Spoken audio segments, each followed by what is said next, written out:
Good morning দর্শক বন্ধুরা, আজ আবার একটা নতুন ব্লগে বেরিয়েছি। এখন আমরা যাচ্ছি বকখালি।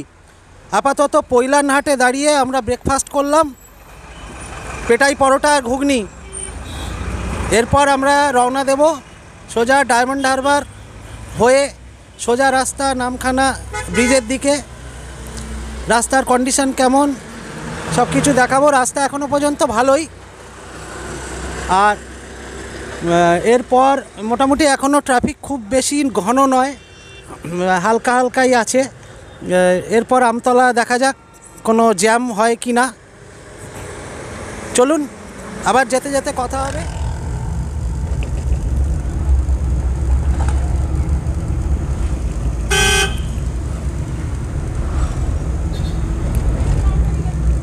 খড়িবেড়িয়া,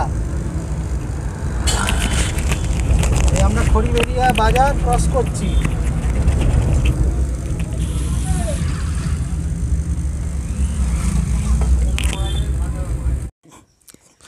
আমরা গিয়েছিলাম আমাদের গাড়িতে। এছাড়া যারা ট্রেনে আসবেন তাদের ট্রেনের ডিটেলস স্ক্রিনে দিয়ে দিলাম। এছাড়া গভর্নমেন্ট বাস এবং বেসরকারি বাস মিলিয়ে হাওড়া এবং ধর্মতলা থেকে প্রচুর বাস ঘন্টায় ঘন্টায় যাতায়াত করে বকখালি। আমরা এসে পৌঁছলাম সিরাকোল মোড়। এখান থেকে গুগলের দেখানো অনুযায়ী আমরা বাঁদিকের রাস্তাটা নিলাম উস্তি দিয়ে, ডায়মন্ড হারবার ডান দিকে রয়ে গেল। এই রাস্তাটা দিয়ে সোজা ঢুকে গেলে এই রাস্তা দিয়েই কাকদ্বীপ চলে যাওয়া যাবে। আর রাস্তাটাও তুলনামূলক অনেক হালকা, গাড়ি ঘোড়া খুবই কম এই রাস্তায়। যেতে হবে, সেই জন্য ওইভাবে দেখাচ্ছে। উস্তি দিয়ে আমিও দেখেছি, উস্তি কুলপি হয়ে, তাই তো?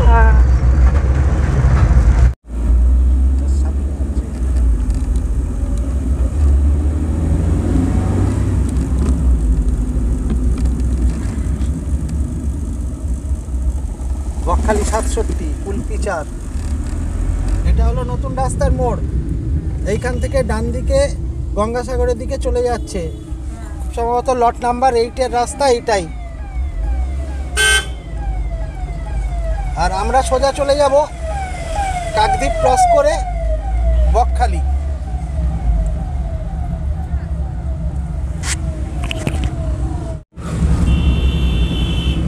কাকদ্বীপ ইরিগেশন সেন্টার ছিল।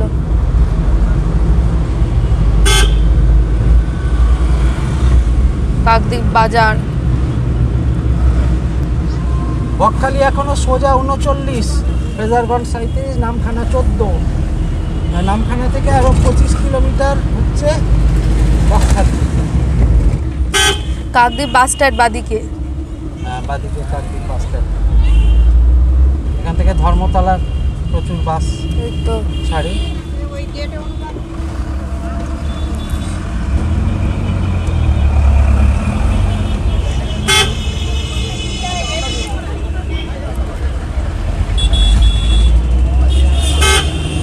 অনেকটা কন্টাই সেন্ট্রাল মতন লাগছে না?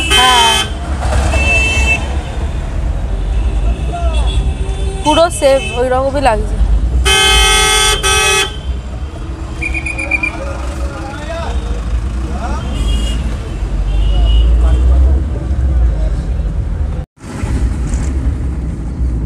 এসে পৌঁছেছি আমরা নামখানা। ফ্রেজারগঞ্জ 24, আগে টোল ব্রিজ।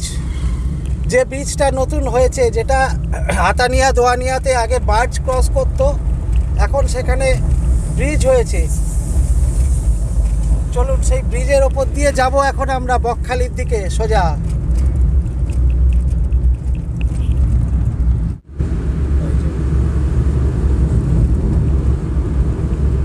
সকাল থেকে এই ব্রিজটা আশা করে করে আসছি যে কখন এই নামখানা ব্রিজে উঠব। আজ থেকে প্রায় 15-16 বছর আগে যখন এসেছিলাম, তখন এই নামখানা অবধি বাস এসে তারপরে আবার বাস সেই বার্জে উঠলো। বার্জে উঠে হাতানিয়া দোয়ানিয়া নদী পার করে আবার ওদিক থেকে চালু হয়ে বাকি 25 কিলোমিটার বকখালি পৌঁছলো। এই সেতুটা সত্যি কলকাতার দিক থেকে আসা যাওয়ার পক্ষে একটা দারুণ সুন্দর একটা উপায় তৈরি হয়েছে। এবং এতে আশা করি যে পর্যটন অনেক বৃদ্ধি পাবে এবং যারা গাড়ি করে সরাসরি আসেন তাদের কাছে এটা অবশ্যই একটা দেখবার জিনিস হবে। বাদিকে দেখুন প্রচুর ট্রলারগুলো দেখা যাচ্ছে এই নদীর ওপরে।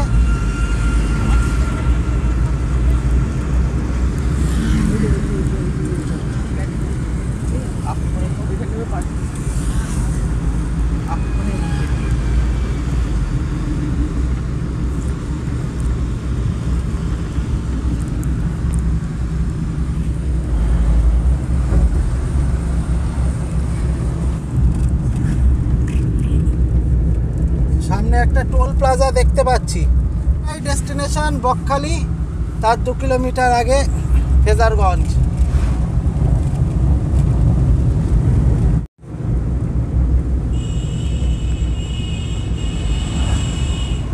এই তো জেটি ঘাট।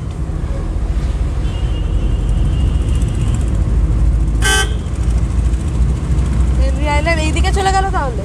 হ্যাঁ, এই হলো ফেজারগঞ্জ। দেখা যাচ্ছে বড় বড় উইন্ড মিলগুলো।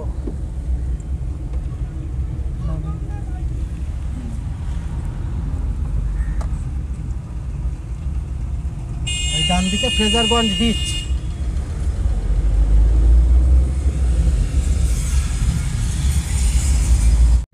দেখ জাহাজ বাড়ি সুন্দর।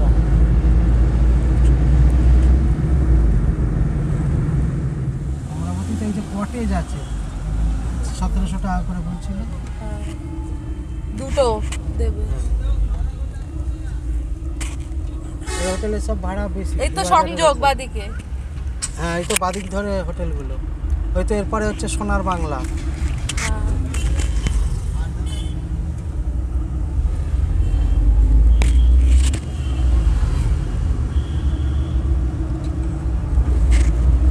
এই তো বেভিউ ডান দিকে বেভিউটা। এই তো বলাকা লজ। ফাইনালি আমরা এসে পৌঁছে গেলাম বকখালি। এখন বাজে বেলা 2:45। বেরিয়েছিলাম 8:45। 6 ঘন্টা লাগলো। চলুন আগে লাঞ্চটা সারি। নাও এবার খোলো খোলো খোলো। হোটেল থেকে ডাব্বা করে খাবার দিয়ে গেল আমাদের। প্রথম বেলার খাওয়ায় ভাত, পেঁয়াজ লঙ্কা, আলু ভাজা, আলু পোস্ত, সঙ্গে নিয়েছি আমরা ভেটকি মাছ। ওদিকে আছে চিকেন। কোয়ালিটি কেমন খেয়ে বলছি। জমিয়ে লাঞ্চ সেরে বেরিয়ে পড়লাম সি বিচের দিকে সানসেট দেখব বলে, কারণ বিকেল গড়িয়ে এসেছে। খাওয়া দাওয়ার মান সত্যিই ভালো ছিল এবং হোটেলে দিয়ে যাওয়ার জন্য কোনো এক্সট্রা চার্জ আমার থেকে নেয়নি। সূর্যাস্ত উপভোগ করতে করতে একান্ত মনে কাটিয়ে দিলাম বেশ কিছুটা সময়। এবার সন্ধে নেমে আসছে, ঘরে ফেরার পালা।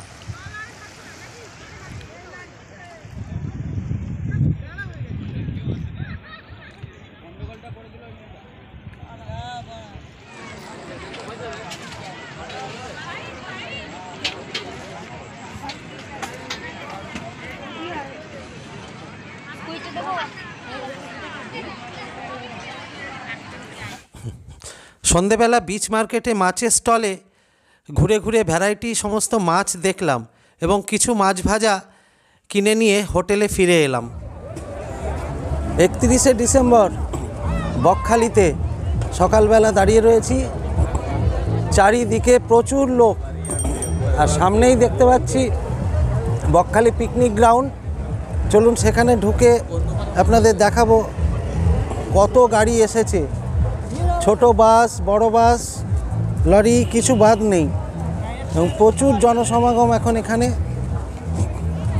চলুন আগে পিকনিক গ্রাউন্ডটা একটু ঘুরে নেওয়া যাক।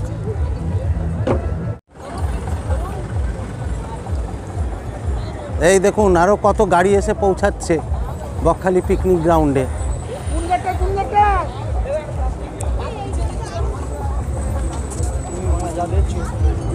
এখানে সমস্ত গাড়ি পার্কিংয়ের জায়গা রয়েছে, বিরাট এরিয়া। সেই সঙ্গে বিভিন্ন ধরনের স্টল, রয়েছে, টুপির দোকান,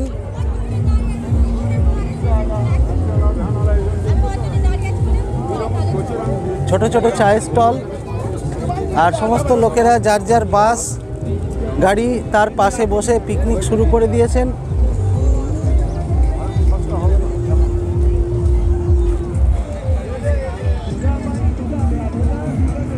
এই পিকনিক গ্রাউন্ডে গাড়ি রাখার চার্জ আছে, আর গ্রাউন্ডে ঢোকার আগেই পার্কিং অফিস রয়েছে, সেখানে চার্জেস লেখা রয়েছে, বিভিন্ন গাড়ির বিভিন্ন চার্জ।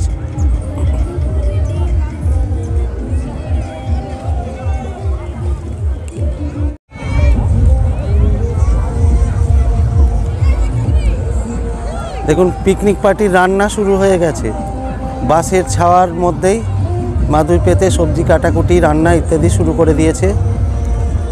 ওখানে পিকনিক পার্টিরা বিভিন্ন রকম অ্যাক্টিভিটিতে যুক্ত আছে, কেউ নাচছে, বাচ্চারা খেলছে।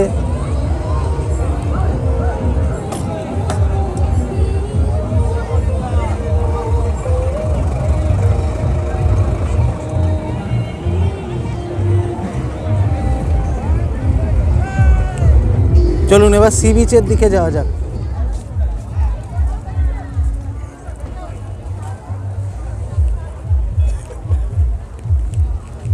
যথারীতি সকাল থেকে বিচের পাশে সব দোকান বসে গেছে,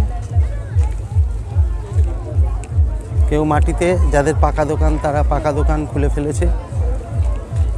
সামনে হোটেল, রেস্টুরেন্ট।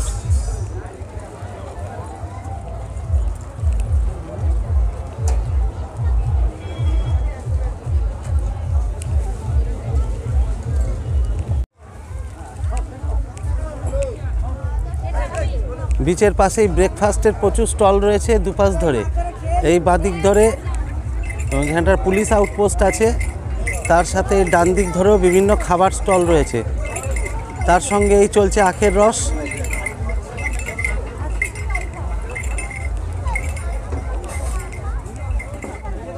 ডাব,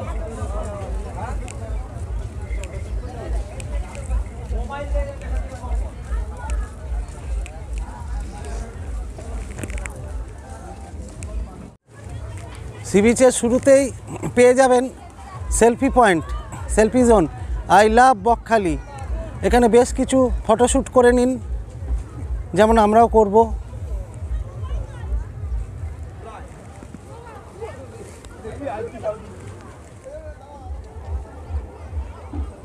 আই লাভ বকখালি।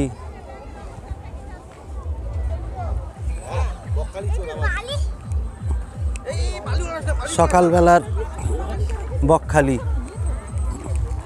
রোদ ঝলমলে ওয়েদার, সঙ্গে হালকা ঠান্ডা হাওয়া। এই সমস্ত স্টলগুলো সন্ধেবেলা সেজে ওঠে আলোয়। এখন দিনের বেলা অনেক স্টলই বন্ধ, বেশ কিছু আইসক্রিমের দোকান এবং চা, কফি, ডাব এগুলো বাদে বাকিগুলো বন্ধ। মাছ ভাজা স্টল পাওয়া যাবে সন্ধেবেলা।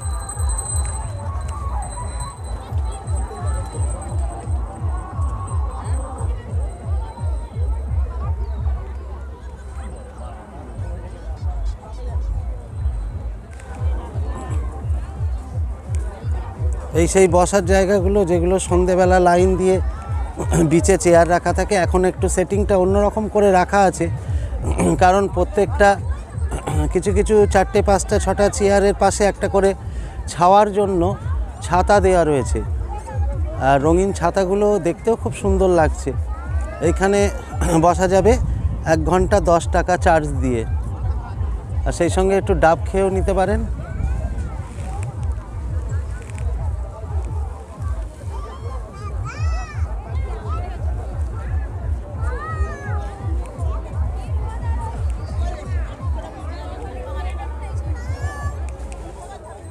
জল যেহেতু অনেক দূরে, তাই এখন আমাদের এইভাবেই দেখুন পার হয়ে তারপর এই বালির চরে উঠব, তারপরে যাব সমুদ্রের কাছাকাছি।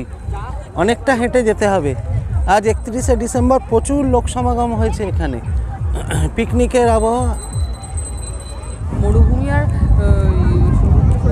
এই তো বালিয়াড়িতে ঘোড়া। দাদা ঘোড়া কত করে? বাচ্চাদের? বাচ্চাদের 80 করে নিয়েছে, ছোট বাচ্চাদের। আচ্ছা, বড়দের 100? হ্যাঁ, বড়দের 100, পিঠে ফটো তুললে 30 টাকা। আচ্ছা, বুঝতে পেরেছো? কতক্ষণ ঘোরাবেন? এই একটা রাউন্ড মেরে এনে লেগে যাবে। আচ্ছা আচ্ছা। বকখালির বালুতট দেখুন, যেদিকে চোখ যায় শুধুই এখন বালি। এখনো পর্যন্ত জল বেশ কিছুটা দূরে আছে। জোয়ার সাধারণত 11টা, 11:30, কোনো দিন 11:15 এরকম সময় সকালের দিকে আসে। সেগুলো টাইমিংগুলো গুগলে দেওয়া থাকে, আপনারা চাইলে চেক করেও নিতে পারেন।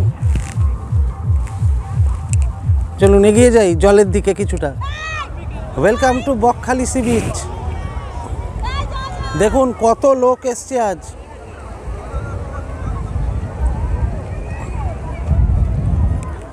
আজ পিকনিক পার্টিও রয়েছে, সেই সঙ্গে যারা বেড়াতে এসেছেন 2-1 দিনের জন্য তারাও রয়েছে।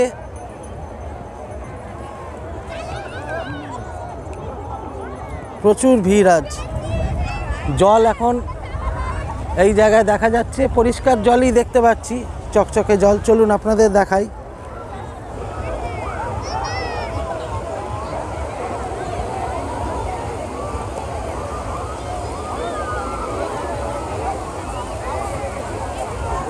দেখুন কতটা দূর থেকে আমাদের হেঁটে আসতে হলো এই জল পাওয়ার জন্য।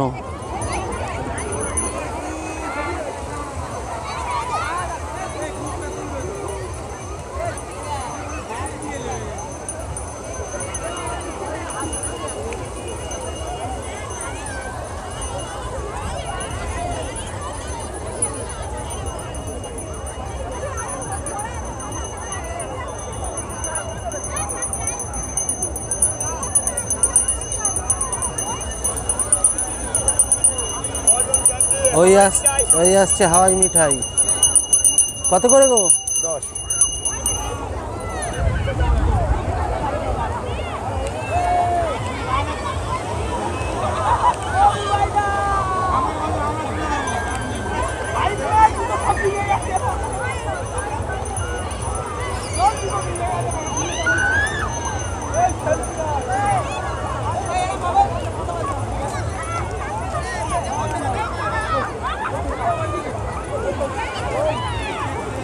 নিজে একটু চলো।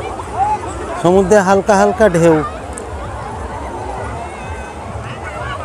ওই তো আরেকজনও বেড়াতে এসে গেছে। কি খবর?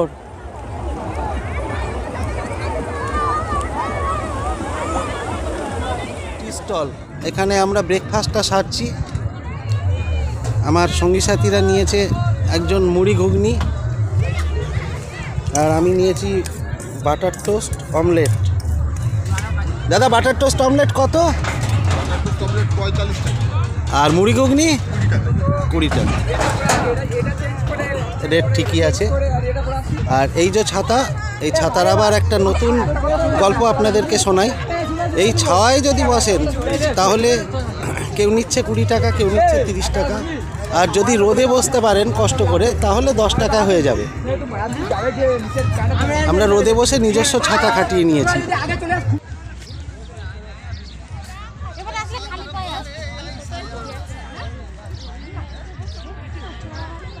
এই জায়গাগুলোতে প্লাস্টিক ফেলে এত অপরিচ্ছন্ন করা হয়েছে, এইগুলো আমাদেরই সচেতন হবে। দেখুন এই বালিয়াড়ি আর ঝোপ।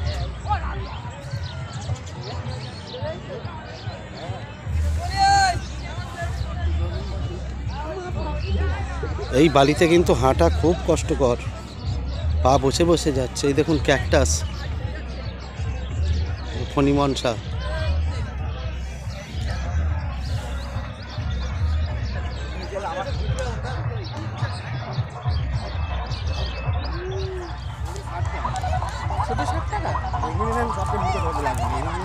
এই তো তালপাতার টুপি।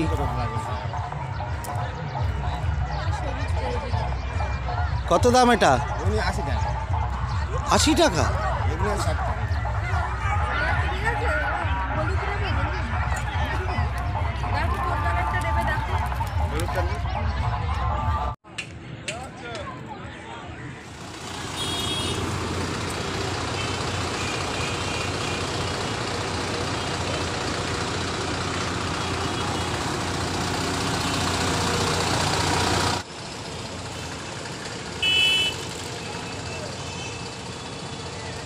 এখানে সময়সূচি দেওয়া রয়েছে বকখালি বাস টার্মিনাসে।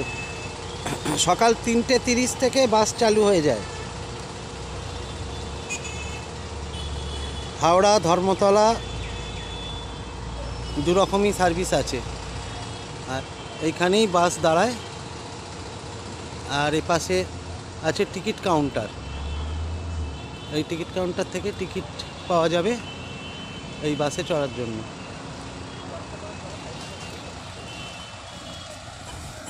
বিচ ভ্রমণ সেরে এবার দুপুরবেলা লাঞ্চ করতে যাব বনশ্রী হোটেলে। এটা এখানকার খুবই নামকরা হোটেল। চলুন খাওয়া দাওয়া করা যাক। আমরা নিয়েছিলাম ডিম, ভেটকি মাছ, চিকেন আর সেই সঙ্গে কাঁকড়া। এই হলো কাঁকড়ার ঝাল, দেখেই লোভ লাগছে। এই ছিল আজকের বকখালি। ভিডিওটা ভালো লাগলে লাইক, কমেন্ট, শেয়ার এবং সাবস্ক্রাইব করে পাশে থাকবেন। ধন্যবাদ।